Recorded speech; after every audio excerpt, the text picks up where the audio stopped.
करो कोटि प्रणाम। परम पूर्ण ब्रह्म को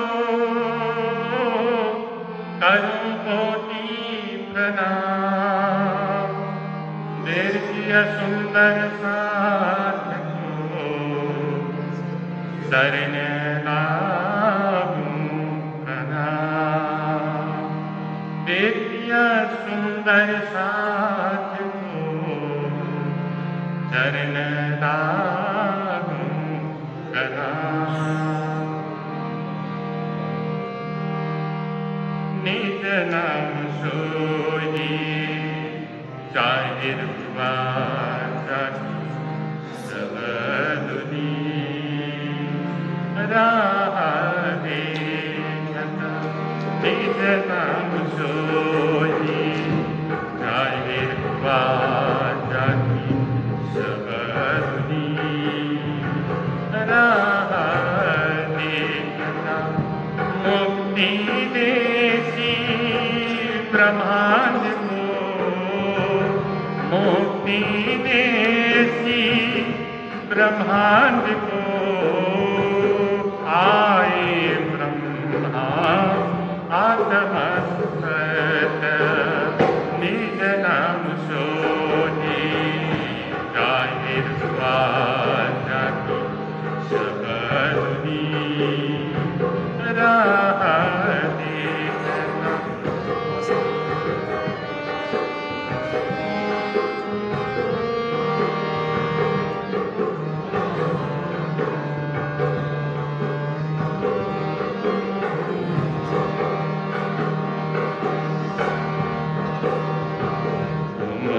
रखो सत सत्य स्वरूपा सत्य श्याम जी रूप अनूपा। तुम भी रखो सत्य स्वरूपा सत्य श्याम जी रूप अनूपा।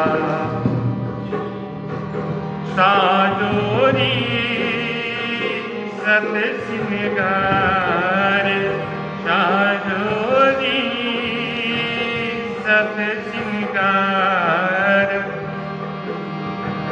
नित सुसंग सत भरतार। निज नाम सोई जाहिर हुआ सब दुनिया राह देखता। मुक्ति देसी ब्रह्मांड को मुक्ति देसी ब्रह्मांड को आए ब्रह्मा आत्मसत। निज नाम सोई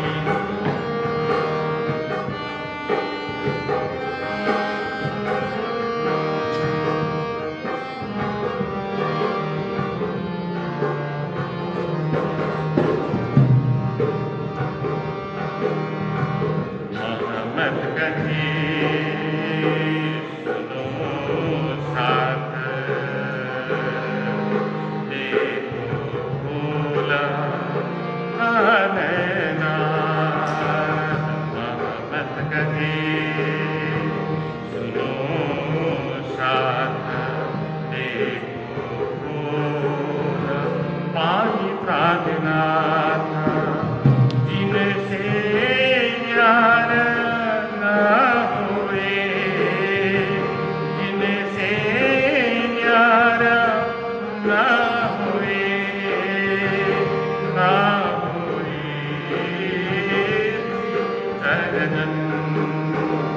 निज नाम सोई जाहिर हुआ सब दुनिया राह देखता।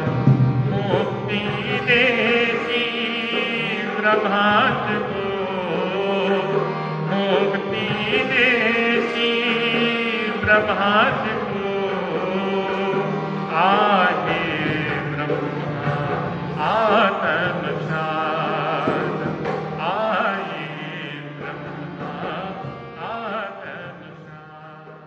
चिह्ना चारित्र चातुरी ब्रज रास की लई, अनुभव सलु अंग में आए चढ़ी धाम की सही, आए चढ़ी धाम की सही।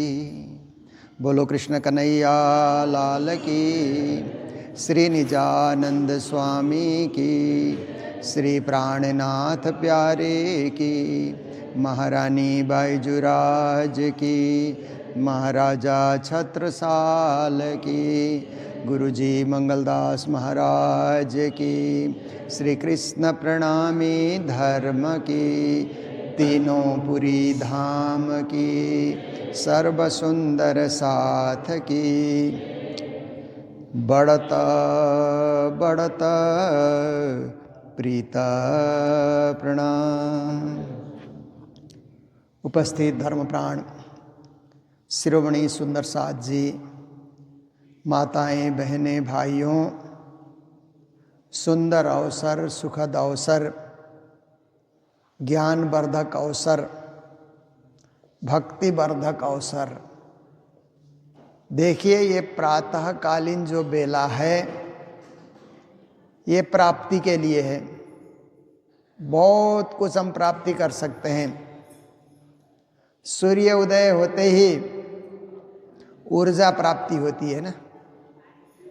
सूर्य का उदय होना केवल प्रकाश देने के लिए नहीं है, प्रकाश तो है ही है, परंतु एक ऊर्जा, एक शक्ति, उर्वरा शक्ति, एक जीवन में उत्साहवर्धन और आगे बढ़ने की प्रेरणा, बहुत कुछ की सुबह सुबह हमें प्राप्ति होती है। तो सुबह की बेला को अमृत बेला कहा जाता है। उसमें अमृतत्व का फल मिलता है। दिन में तो हम कर्म करते हैं, कर्म एक विस्तार है, कर्म एक माया है, कर्म एक जंजाल है, कर्म एक संसार का फसाव है। और शाम होते होते आराम और विश्राम की तैयारी भी होती है। प्रातःकाल क्या है कि रात भर विश्राम करने से शरीर में स्फूर्ति, जोश, उमंग, उत्साह, ये सब चीज़ें सुबह ही होती है। दौड़ने की शक्ति देखिए, दौड़ने वाले सुबह सुबह दौड़ते हैं ना। योग, प्राणायाम, व्यायाम करने वाले सुबह सुबह करते हैं। इसी तरह भक्ति करने वाले भी सुबह सुबह ही भक्ति कर लें तो भक्ति का ज़्यादा पूरा पूरा फल मिलता है। परंतु जरूरी है कि सुबह स्नान करके भक्ति करें। दौड़ने के लिए सुबह नहाने की जरूरत नहीं है। आप उठ करके दौड़ने जाइए, दौड़ करके आइए, फिर पसीना पसीना हो गए, थोड़ी देर के बाद नहाइए, चलेगा। योग, प्राणायाम, व्यायाम के लिए भी सुबह नहाना जरूरी नहीं है। आप बिना नहाए आप योग भी कर सकते हैं, प्राणायाम भी कर सकते हैं, व्यायाम भी कर सकते हैं। ऐसे नहा के करें तो अच्छी बात है, पर आप नहाए नहीं तो भी चल जाएगा। पर जहाँ आप भक्ति करते हैं, जहाँ आप भजन करते हैं, जहाँ आप सेवा करते हैं, जहाँ आप समर्पण का भाव प्रकट करते हैं, तो नहाना बहुत जरूरी है। स्नान, स्नान से शरीर की शुद्धि, क्योंकि पहली शुद्धि शरीर की शुद्धि है ना। शरीर ही अशुद्ध है तो शुद्ध विचार कहाँ से प्रकट करेंगे। बर्तन ही झूठा है तो स्वच्छ कहाँ से हम बनाएंगे, पवित्र कहाँ से बनाएंगे, जबकि हमारा बर्तन ही झूठा है, बर्तन ही अशुद्ध है। इसलिए उसको शुद्ध करने के लिए पानी से धोया जाता है, उसको अच्छी तरह साफ किया जाता है। तो देखिए, संसार का एक नियम है, गंदे से गंदा नहीं धोया जाता। जो सफा होता है उससे गंदा धोया जाता है। कीचड़ से कीचड़ नहीं धोया जाता है। कीचड़ को धोने के लिए साफ पानी चाहिए, स्वच्छ पानी चाहिए। तो ऐसे इस गंदे शरीर को धोने के लिए भी स्वच्छ पानी, साफ पानी, निर्मल पानी, ऐसे पानी की जरूरत होती है, तभी शरीर हमारा पवित्र हो जाता है। फिर शरीर पवित्र हुआ, शरीर के साथ इंद्रियां हैं वो भी पवित्र हो जाती हैं। उसके बाद मन को पवित्र करना है। फिर तो मन को पवित्र करने के लिए अच्छे विचारों को आने देना, बुरे विचारों को हटा देना, नकारात्मक सोच को हटा देना, सकारात्मक सोच को विकसित करना है। ये जरूरी है मन की पवित्रता के लिए। नेगेटिविटी को हटा देना, पॉजिटिविटी को प्रकट करना, धारण करना, ये जरूरी है। हम लोग सुबह सुबह वाणी चर्चा क्यों सुने? इसलिए कि दिन भर हम सकारात्मक सोच को लेकर के चलें, निर्माणात्मक विचारधारा को लेकर के चलें, रचनात्मक कार्य करने के लिए सुबह सुबह तैयार हो जाएं। अगर हमने सुबह कोई सकारात्मक सोच को प्रवेश होने नहीं दिया, पूजा नहीं की, वाणी चर्चा नहीं सुनी, वाणी गायन हमने नहीं की, तो सकारात्मक सोच कहाँ से प्रवेश होंगे? जैसे शरीर बहुत गंदा हुआ तो साबुन से हम लोग नहाते हैं ना, साबुन रगड़ रगड़ करके नहाते हैं तो शरीर शुद्ध होता है। ऐसे ही मन की शुद्धि के लिए अच्छे विचारों को प्रवेश कराना, अच्छे विचारों के साथ संघर्ष करना और अच्छे विचारों को वहाँ पर स्थापित करना बहुत जरूरी होता है। तभी हम कहीं भी अच्छा काम कर सकते हैं। तो देखिए, इसलिए गुरुजी मंगलदास जी महाराज ने जब से बाजार में उन्होंने मंदिर की स्थापना की, श्री कृष्ण प्रणामी मूल मंदिर, तभी से उन्होंने सुबह सुबह वाणी चर्चा की परंपरा चलाई। जितने दिन वो कालिम्पोंग रहते थे, हर रोज वाणी की चर्चा। बाजार के लोग काफ़ी सारे आते थे, 40-50 लोग तो आम आ जाते थे, कभी कभी 100 लोग भी आ जाते थे, मंदिर भर जाता था। सुबह गुरुजी की वाणी चर्चा होती थी। मुझे भी बचपन में बहुत बार गुरुजी की वाणी चर्चा सुनने का, समझने का, ग्रहण करने का मौका मिला।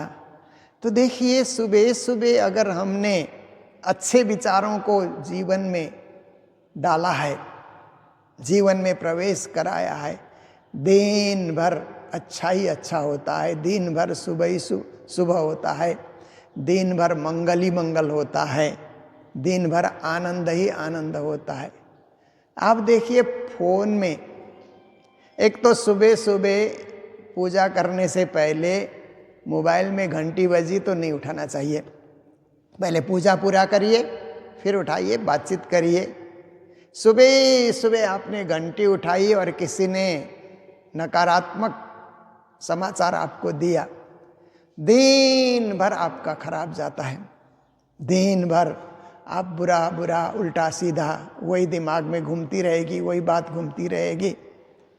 सुबह सुबह हमने पूजा पाठ करके, ध्यान चिंतन करके हमने अगर मोबाइल की घंटी बजी और आपने उठाया, किसी ने नकारात्मक समाचार दिया भी तो उसका असर नहीं होगा, क्योंकि पहले ही हमने दिमाग में अच्छे विचार को भरा, धर्म को भरा, ज्ञान को भरा, अध्यात्म को भरा, शुभ शुभ विचारों को हमने भरा। अशुभ विचार आने से भी उसका असर नहीं होगा आपके जीवन में।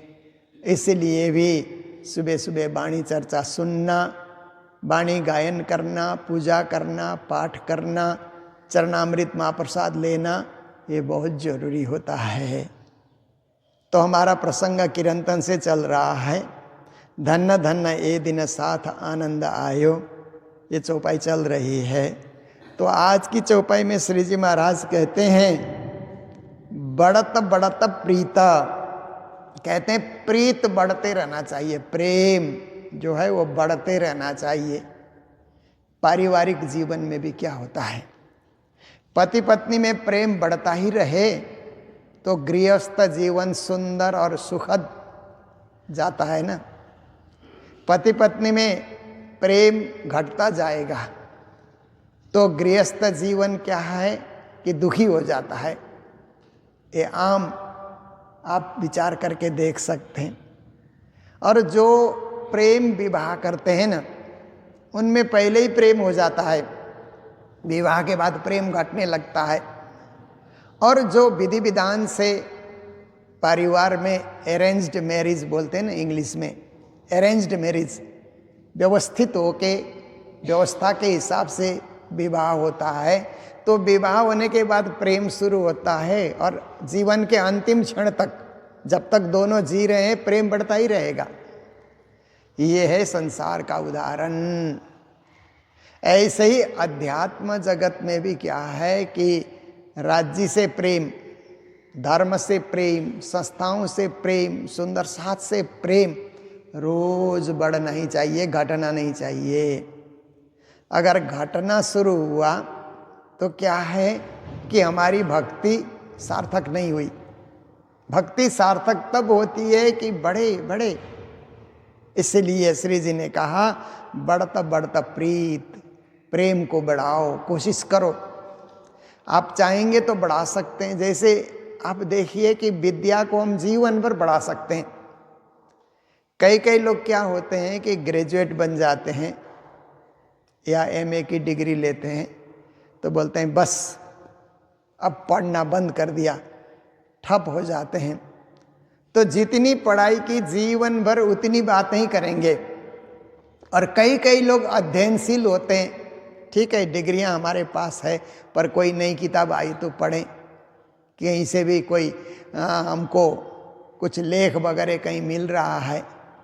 आजकल तो मोबाइल में भी अच्छी अच्छी चीज़ें बहुत सारे सोशल मीडिया में डाले हुए रहते हैं, क्योंकि हर जगह अच्छाई भी है, बुराई भी है।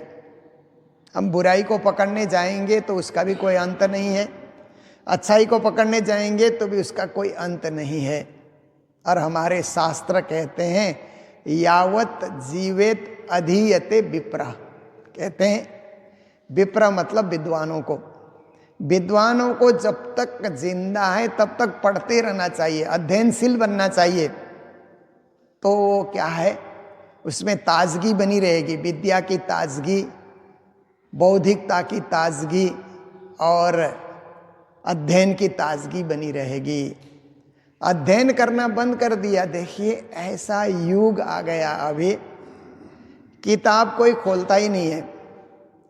और लिखने का काम भी अब आप देखिए बच्चों को स्कूल में ही है, और बड़े बड़े जो क्लास चल रहे हैं वहाँ पर तो केवल एग्ज़ाम के दिन में ही पेपर लिखते हैं, बाकी सब लैपटॉप से काम करते हैं। तो लिखने का, अध्ययन करने का, पढ़ने का, मनन करने का, चिंतन करने का ये जो सब्जेक्ट है, ये जो विषय है, कम कम कम होता जा रहा है। परंतु हम तो धार्मिक हैं, हम राज्य में विश्वास करते हैं, हम अपने वाणी में विश्वास करते हैं, शास्त्रों में विश्वास करते हैं। इसलिए हमें रोज़ धर्म की बातें, रोज़ वाणी की 2, 4, 5 चौपाई हम पाठ करें। पाठ करते जाएंगे तो घर में ही पारायण पूरा हो जाता है। कितनी खुशी की बात है, किसी को बुलाने की ज़रूरत नहीं पड़ी, आप खुद पढ़ते गए और आपने खुद एक पारायण पूरा किया। एक किया, दूसरा किया, तीसरा किया, जीवन भर में घर में ही 108 पारायण हो जाएगा। कहीं कुछ करने की जरूरत ही नहीं है। धीरे धीरे धीरे करके आपका पाठ बढ़ता गया, पारायण पूरे होते गए। इसके लिए अध्ययन को बढ़ाना, ज्ञान को बढ़ाना, भक्ति को बढ़ाना, प्रेम को बढ़ाना। प्रेम को ही श्री जी ने प्रीत कहा। प्रीत रीत रति पति अखंडित पांचमी भूम विश्राम, हम लोग सुबह प्रभाती में गाते हैं ना। प्रीत की रीत होती है, प्रीत निभाने की एक रीत होती है, प्रेम प्रकट करने की एक रीत होती है। जैसे हम मंदिर में आकर के प्रेम प्रकट कर रहे हैं तो प्रेम की रीत क्या होती है? दुनिया में प्रेम प्रकट करने की रीत है कि किसी के घर हम जाते हैं तो खाली हाथ नहीं जाते हैं, कुछ गिफ्ट लेकर के जाएंगे, फूल का गुच्छा लेकर के जाएंगे। जैसे नेताओं से मिलने जाते हैं, वो भी एक प्रेम की रीत है। ऐसे खाली हाथ हम नहीं जाते हैं उनको। तो इसी तरह से राज्य के पास भी हम जाएंगे तो प्रीत की रीत ये होती है कि राज्य के मंदिर में आप गए तो वहाँ आरती कीजिए, आरती का समय हो रहा है तो आरती कीजिए, दान पात्र में कुछ डालिए जो आपसे बने, क्योंकि दान पात्र ऐसी चीज है कि कौन क्या डाल रहा है कोई नहीं देखता है, अपनी श्रद्धा है, अपनी भक्ति है, प्रीत की रीत है वो, इसीलिए रीत को निभाना ही होगा। और फिर मंदिर में गए तो मंदिर में प्रणाम करना है, मंदिर की परिक्रमा की जाती है, चाहे 1 कीजिए, 5 कीजिए, 11 कीजिए, वो आप पे निर्भर करता है। पर प्रीत की रीत ये है कि राज्य को प्रणाम करने के बाद राज्य की परिक्रमा की जाती है। फिर उसके बाद राज्य का चंदन लगाया जाता है, वो भी प्रीत की रीत है। फिर प्रसाद पाया जाता है, चरणामृत और प्रसाद मंदिर में जाने के बाद, ये भी प्रीत की रीत है, उसको पालन करना ही होगा। नहीं पालन करेंगे हम तो प्रीत की रीत को नहीं निभा रहे हैं, हम उससे वंचित हो रहे हैं। तो श्री जी कहते हैं बढ़त बढ़त प्रीत, प्रीत बढ़े, आज से कल बढ़े, कल से परसों बढ़े तो क्या होगा कि आज जितनी रुचि लेकर के पूजा कर रहे हैं कल उससे ज़्यादा रुचि होगी, परसों उससे भी ज़्यादा रुचि होगी, रुचि बढ़ती रहेगी, रुचि घटने की कोई वहाँ पर जगह ही नहीं रहेगी, ऐसी बात होती है। जाए लई धाम की रीत, और ऐसे प्रीत बढ़ते बढ़ते परम धाम की रीत जब अपने में उतरने लगती है तो परम धाम में राज्य के साथ जो लीला करते थे, राज्य के साथ जो हास विलास करते थे, वही आनंद, वही सुख, वही ऐश्वर्य, वही वैभव यहाँ भी हमें प्राप्त होगा। परम धाम का सुख यहाँ भी मिलेगा। इत भी होए चली धन धन कहते हैं, यहाँ भी देखिए लोग परम धाम जाने वाले, कुछ लोग ऐसा सोचते हैं कि परम धाम की भक्ति करो, पर परिवार में नफरत फैला दिया, परिवार में नफरत फैला करके परमात्मा की भक्ति कर रहे हैं, राज्य की भक्ति कर रहे हैं, तो भी निरर्थक है। क्योंकि आपका जो परम धाम की रीत है वो घर में ही प्रकट करना होगा ना, सबसे पहले तो घर में प्रीत की रीत प्रकट करना होगा, फिर आप समाज में उसका प्रयोग कर सकते हैं। घर में जो सही ढंग से नहीं जी सकता है, समाज में सही काम करेगा, ये कैसे हम सोच सकते हैं? क्योंकि आरंभ ही अच्छा नहीं है, जिसका आरंभ ही गलत है, वो सही रास्ता जाएगा, सही मार्ग से आगे बढ़ेगा, सही गंतव्य में पहुंचेगा, ये कभी संभव नहीं है। क्योंकि उल्टी दिशा में जो चल रहा है सीधे स्थान में जाकर के पहुंचेगा, ये हम नहीं सोच सकते हैं। इसलिए श्री जी ने कहा जेरे गाम ने लीजे बाटे आबे ते हजा गाम, जिस गांव में जाना है उसी का रास्ता लो, दूसरे गांव का रास्ता लेकर के किसी अलग से गांव में जाने की सोच आप बनाते हैं, वो आपकी यात्रा सफल नहीं होगी। इसीलिए परम धाम जाना है तो परम धाम की रीत, परम धाम का स्वभाव, परम धाम का भाव भक्ति यहाँ भी प्रकट करना होगा, यहाँ भी उसको जाहिर करना होगा, अपनी साधना से, अपनी सेवा से, अपने समर्पण से। इन विध हुई हैं इत, आज तक जितने भी ब्रह्म सृष्टि दुनिया में अवतरित हुए, जिन्होंने ब्रज की लीला की, ब्रज में भी वही भाव प्रकट किया, परम धाम का भाव प्रकट किया उन्होंने, इसलिए ब्रज लीला विश्व प्रसिद्ध हो गई। अध्यात्म जगत में ब्रज लीला विश्व प्रसिद्ध है। और इसी तरह रास में भी वही प्रीत की रीत को निभाया, इसीलिए रास लीला भी विश्व प्रसिद्ध है। अध्यात्म जगत में रास की चर्चा बहुत सारे बड़े बड़े विद्वान लोग अपने बौद्धिकता के आधार पे, अध्यात्म के आधार पे, वेदांत के आधार पे उसकी चर्चा करते हैं। इसी तरह जागनी लीला भी अखंड हो रही है। जो बीतक में हम लोग देखते हैं, सदगुरु और स्वामी जी के समय में जो जागनी लीला हुई वो भी अखंड हुई।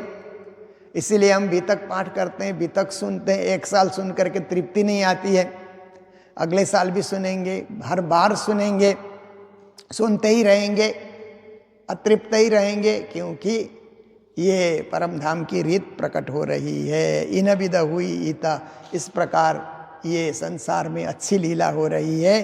साथ की जीत। जहाँ भक्ति करने में हम विजयी हो जाते हैं तो ये हमारी जीत है। भक्ति करने में हम फेल हो गए, भक्ति करने में जैसे राज्य की सुबह मंगल आरती होती है ना, उसमें उपस्थित हम नहीं हो सके, उसमें उपस्थित होने के लिए हमने विलंब कर दिया तो हमारी जीत नहीं हुई। हमारी जीत तब है कि हम राज्य की मंगल आरती में उपस्थित रहें। कोई भी तीर्थ में, मंदिर में, धाम में आप जाइए, नौतनपुरी धाम, पद्मावतीपुरी धाम, महामंगलपुरी धाम, कहीं भी जाइए मंगल धाम, आपको ये सोच करके जाना होगा कि तीर्थ में जा रहे हैं तो तीर्थ के नियमों का पालन करेंगे। ऐसे नहीं कि वहाँ अपने ढंग से आप चल रहे हैं, क्योंकि हमारे यहाँ भी बहुत सारे यात्री आते हैं, बहुत सारे सुंदर साथ यहाँ पर आते हैं। एक वर्ग ऐसा आता है कि आते ही पूछता है कि मंदिर में आरती कब होती है, चर्चा कब होती है, सत्संग कब होता है, पहले ही पूछ लेते हैं और उसमें सम्मिलित हो जाते हैं, सहभागी हो जाते हैं। एक वर्ग अपने ढंग से आएगा, देर से उठेगा, इधर उधर घूमेगा, मन करे तो दर्शन करने आएगा और बाजार घूम रहा है, सामान खरीद रहा है, फिर बाद में कब चला जा रहा है पता भी नहीं लगता है। तो उन्होंने अपनी रूटीन को नहीं बदला। तीर्थ में आए, बहुत पवित्र स्थान में आए, पर अपने आप को नहीं बदला। किसी भी तीर्थ में हम, जैसे स्कूल हम जाते हैं तो स्कूल का नियम पालन करना होता है ना। घर के नियम से विद्यार्थी को स्कूल में नहीं चलेगा। इसी तरह से आप किसी सोसाइटी में आप जा रहे हैं, वहाँ का नियम आपको पालन करना होगा। किसी विदेश में जा रहे हैं, वहाँ का नियम पालन करना होता है। ऐसे ही किसी तीर्थ में जा रहे हैं तो तीर्थ का नियम होता है, उसे हमें पालन, तीर्थ के रूटीन के हिसाब से हमें चलना होगा तो पूरा आनंद हम ले सकते हैं। अपने रूटीन से चलेंगे तो जितना लेकर के आए उसमें कुछ और आपको अधिक नहीं मिलेगा, वही लेकर के जाएंगे। जो आपके पास है उतना ही लेकर के जाएंगे। पर तीर्थ की रूटीन से चलेंगे तो कुछ ज़्यादा और उपलब्धि करके, कुछ ग्रहण करके, कुछ बांध करके आप अपने घरों में जा सकते हैं। इसलिए कहते हैं हमारी जीत वही है कि हम भक्ति करने में विलंब नहीं करते। हम भक्ति करने में आराम और विराम शब्द का प्रयोग ही नहीं करते। निरंतरता है हमारी भक्ति में, निरंतर निरंतर लगे रहना, ऐसी हमारी भक्ति है। इसलिए ये हमारी जीत है। तो संसार के खेल देखने आए तो जीत करके जाना चाहिए, हार करके नहीं जाना चाहिए। पर एक शब्द श्री जी महाराज ने जो कहा उसको कभी कभी हम लोग प्रयोग भी करते हैं। जब हम लोग सुबह सुबह स्वरूप का पाठ करते हैं, अवगुण काढ़े गुण ग्रहे हारे से होए जीत, ये चौपाई हम लोग पढ़ते हैं तो कभी हम लोग सोचते हैं कि शायद हारने से भी हम जीत जाएंगे।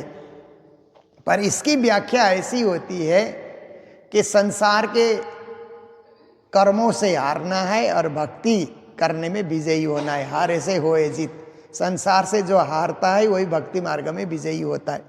संसार में ही जीत रहा है तो किसको फुर्सत है मंदिर आने के लिए। अब देखिए जो नेता लोग हमेशा जीतते रहते हैं वो मंदिर आने के लिए उनके पास टाइम नहीं होता है।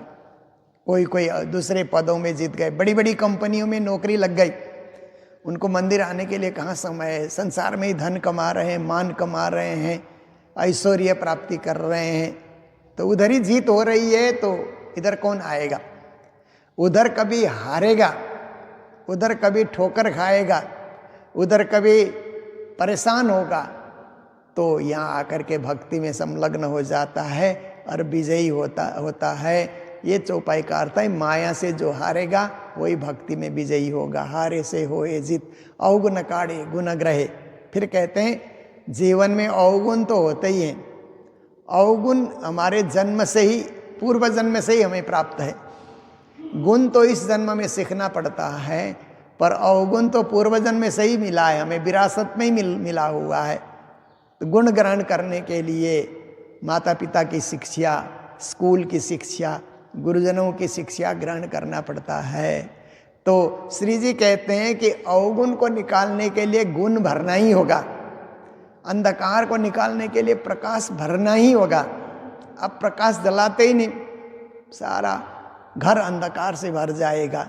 एक दिया जलाइए, पूरा घर सुवासित होगा। तो ये सब समझने की चीज़ है, जानने की चीज़ है।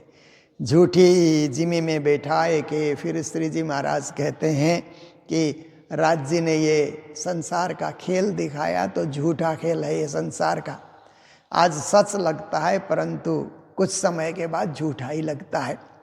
देखिए बचपन में जो भी हम करते थे ना सब सच ही लगता था। खिलौने से खेलते थे वो भी सच ही लगता था ना। कोई हमारा खिलौना छीन दे तो हमको बहुत दुख होता था, हमको खिलौने से ही खेलने दो, खेलते रहेंगे। गुड़िया इत्यादि से खेलते रहते हैं ना छोटे छोटे बच्चे, और छोटे छोटे बच्चों के पास कोई खेलने के लिए बल नहीं होता है तो और कुछ सामग्री लेकर के छोटे छोटे बच्चे अभी तो सब लैपटॉप से खेलने लगे, आईपैड से खेलने लगे, मोबाइल से खेलने लगे। पर कोई ज़माना था कि मिट्टी से भी खेलते थे, मिट्टी के बर्तन बना करके, सामान बना करके, जैसे कोई पिकनिक मना रहे हैं। आप देखिए थोड़े बड़े होने के बाद उनको बता दिया जाए कि बचपन में तुम मिट्टी का खेल खेलते थे, तो उसको लगता है कि वो झूठा था, वो सब झूठा था, व्यर्थ था। अज्ञान की अवस्था में वो सब हुआ, पर ज्ञान प्राप्ति होते ही उसको लगता है कि वो सब व्यर्थ था, फालतू था, अनावश्यक था। जैसे बच्चे, छोटे छोटे बच्चे होते हैं, इतने खिलौना, जहाँ जाओ बाजार में जो खिलौना देखे खरीद दो, मेरे लिए चाहिए।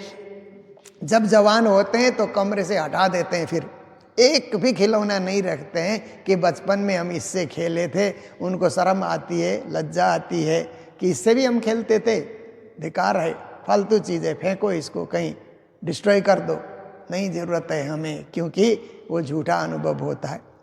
जवानी में आप देखिए यार दोस्तों से घूमे, या जवानी में जो कुछ भी होता है, जब प्रौढ़ हो जाते हैं, जब अनुभव, प्रौढ़ अवस्था में आपको अनुभव होने लगता है तो जवानी भी झूठा ही अनुभव होता है। जवानी में जो कुछ आपने किया वो सब व्यर्थ लगने लगता है कि फालतू चीज़ें थी, ऐसे हम पागल बने हुए थे।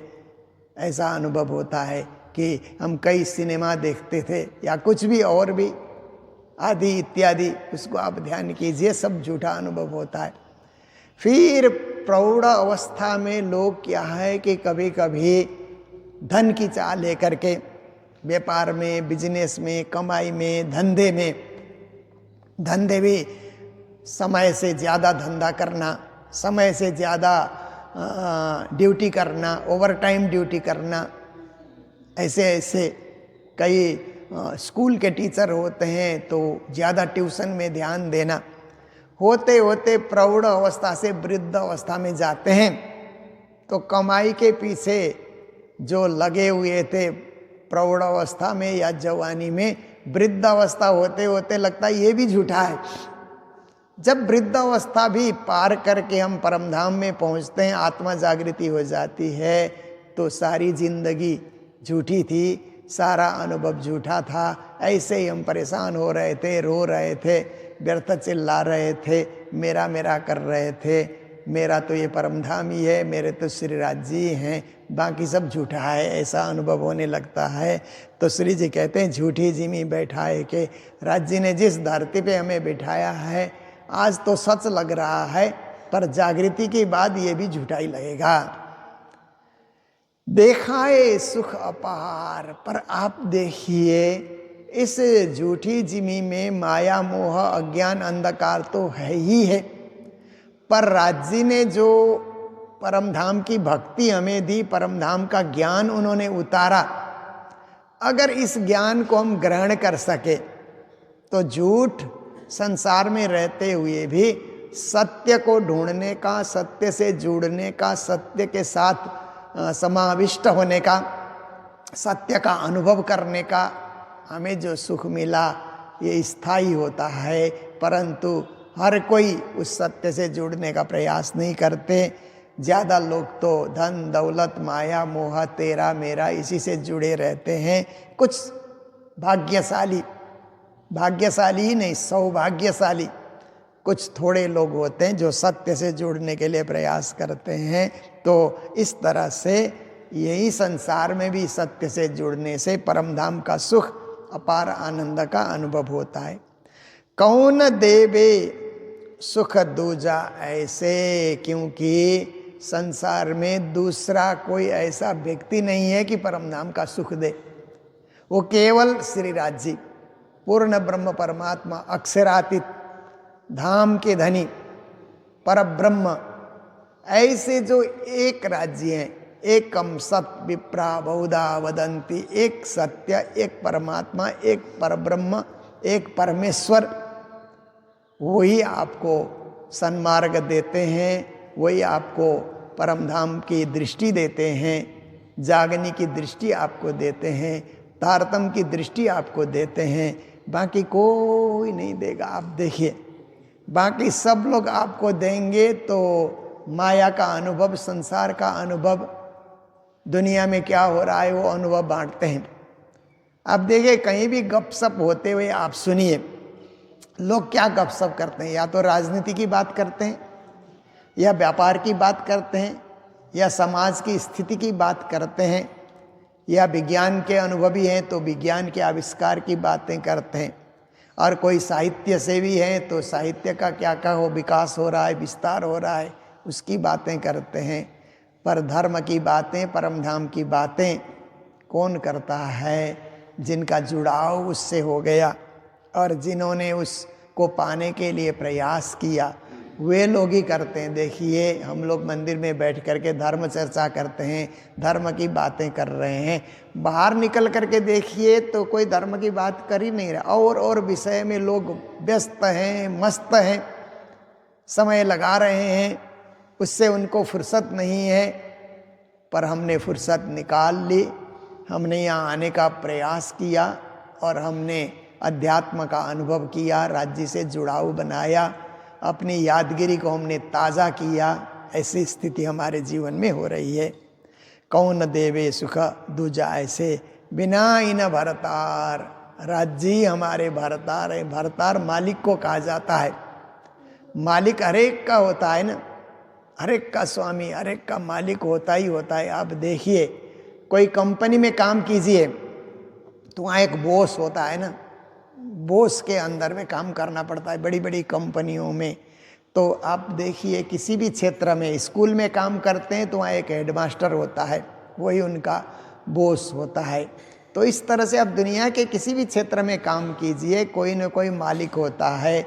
दुकान में काम कीजिए, वहाँ भी मालिक होगा, कंपनी में काम कीजिए, वहाँ भी कोई मालिक होता है। ऐसे ही धार्मिक क्षेत्र में हम काम कर रहे हैं तो यहाँ भी कोई मालिक है, भरतार है। वो मालिक है साक्षात श्री राज, पूर्ण ब्रह्म परमात्मा, अक्षरातीत, आत्मा के धनी, प्राणों के नाथ, प्राणेश्वर, प्राणवल्लभ, प्राण प्रिय, ऐसे पूर्ण ब्रह्म परमात्मा जो श्री प्राणनाथ के रूप में, सदगुरु के रूप में हमारे बीच पधारे हैं, उनके सिवाय और कोई परमधाम की भक्ति खोल कर बताएगा ये हम सोच भी नहीं सकते हैं। केवल एक ही जगह, जैसे कहते हैं ना, जाऊं कहाँ महाराज शरण तजी, जाऊं कहाँ महाराज अनते ठौर की तभी नहीं हमको चरण छोड़ी ब्रजराज। गौरी में कितना अच्छा गाया हमारे परमहंसों ने, बहुत ही सुंदर रीत से गौरी में गाया कि हे धनी, हे राज्य महाराज, आपके शरण को छोड़ करके हम जाएं तो कहाँ जाएं? कोई जगह ही नहीं है ना। अनते छोड़ कितों नहीं हमको, अन्य जगह ही हमारे सामने नहीं दिखलाई देता है। चरण छोड़ी ब्रजराज, हे ब्रजराज, हे रसराज और हे श्री राज। देखिए, राज्य के 3 स्वरूप है ना। परम धाम में श्री राज, वही ब्रज में आते हैं तो ब्रजराज, रास में जाते हैं तो रसराज। ऐसे एक ही राज्य है और वही राज्य जागनी में आकर के श्री प्राणनाथ बन करके हमें ये वाणी का उपदेश दे रहे हैं, शिक्षा दे रहे हैं। एक ही शक्ति घूम रही है, अनंत लीला करने के लिए एक ही शक्ति परिभ्रमण कर रही है और वही शक्ति फिर परम धाम में मूल मिलाव में, मूल रूप में हमें प्राप्त होगी। ऐसे इस दिव्य शक्ति को जानना और उस दिव्य शक्ति को ही भरतार मानना, उन्हीं के आधार पे अपने जीवन की नैया को आगे बढ़ाना, ये हमारा परम कर्तव्य है, परम सौभाग्य है।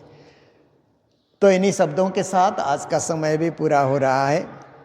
आज के दिन अभी मंगलधाम में जो भंडारे की सेवा है, आज नाश्ता से लेकर के भंडारा और पारायण की सेवा मुंबई से पधारे हुए हमारे गुरुजी प्रणामी मिशन ट्रस्ट के जो ट्रस्टी हैं, फाउंडर ट्रस्टी हैं, श्री कैलाश जी अग्रवाल और शारदा जी अग्रवाल, उनकी ओर से आज की संपूर्ण सेवा हमें प्राप्त हुई है। तो युगल दंपति को बहुत बहुत बधाई, मंगल कामनाएं देते हुए अभी नाश्ते के बाद यहाँ पर पारायण शुरू होगा।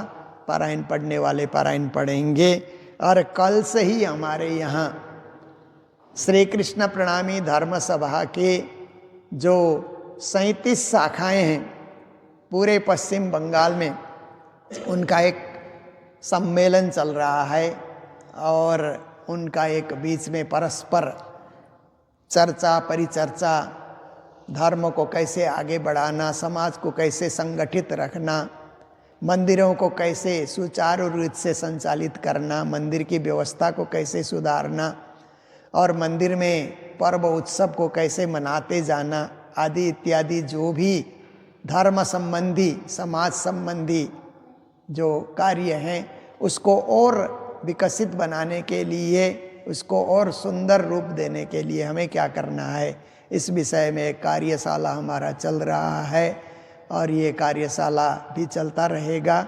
और उसके साथ आज यहाँ पर एक युवा समिति है। गुरुजी मंगलदास जी ने अपने जीवन काल में ही जो बड़े बुजुर्गों का संगठन बनाया, धर्म सभा ट्रस्ट बना करके संगठन बनाया, फिर युवकों के लिए युवा समिति उन्होंने बना करके दी, क्योंकि आज के युवा ही तो कल आकर के मंदिर के सदस्य बन करके मंदिर का संचालन करेंगे। युवाओं को भी ट्रेनिंग मिले, इसलिए युवा समिति उन्होंने बनाई। फिर महिलाओं को भी सेवा क्षेत्र में सशक्त बन करके उतरने के लिए बाईजुराज संघ की उन्होंने स्थापना की। तो आज तीनों मीटिंग है यहाँ पर।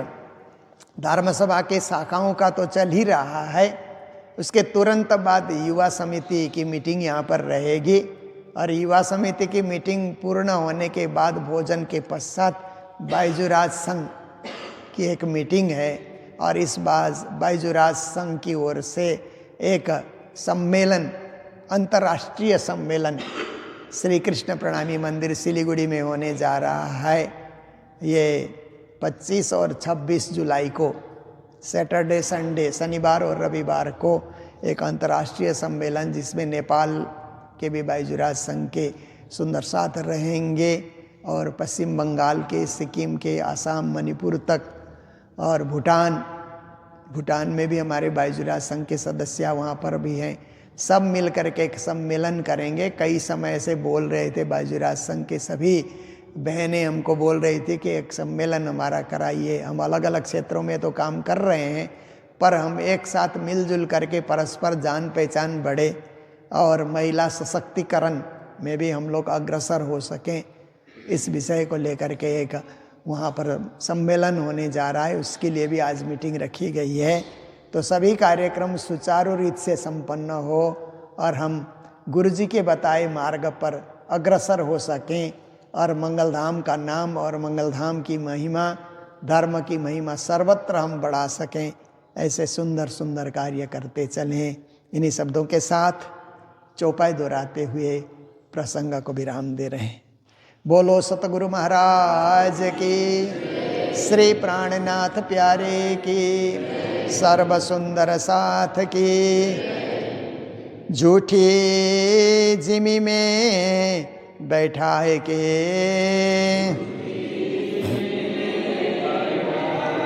देखाए सुख अपार।